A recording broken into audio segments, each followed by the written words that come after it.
কিছু কিছু ওই রাবণরা সাধুর বেশ ধারণ করে কপট বৈষ্ণব রূপ ধারণ করে এসে এই সীতারূপ আপনাদের হরণ করে নিয়ে চলে যাচ্ছে। এদের থেকে সাবধান, কেননা সাধুরা কোনদিনও উচ্ছৃঙ্খল কোন কার্য করবেন না। সাধু মানে কি? সে সৎ, ন্যায়, নিষ্ঠ। সাধু জাস্ট অনেস্ট। অনেস্ট শব্দের বাংলা কি? ন্যায়, যার চরিত্র কোনো দোষ নয়। সাধু কাকে বলে?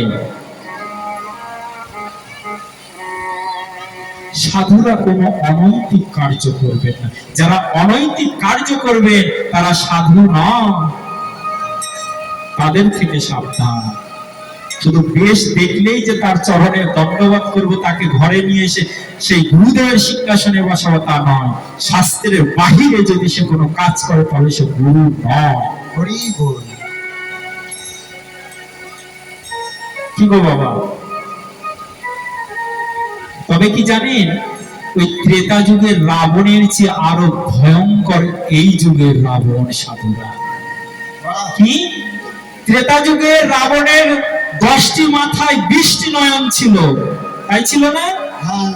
10টি মাথায় 20টি নয়ন, কিন্তু 20টি একটা নারীর দিকে সীতামা।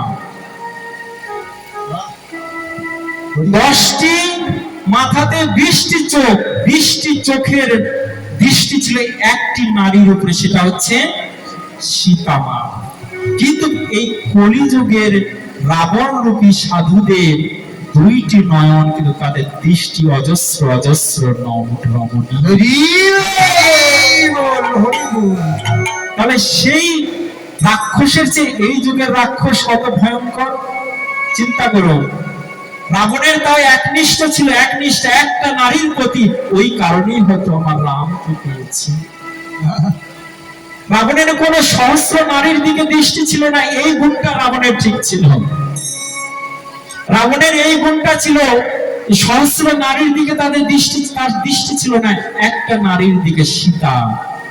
ওই জন্য হয়তো রামের কৃপা পেয়েছে। আর কলিযুগের সেই রাবণ পশুদের নয়ন কোটি, কিন্তু দৃষ্টি অনেক। এই জন্যে আমরা বলি না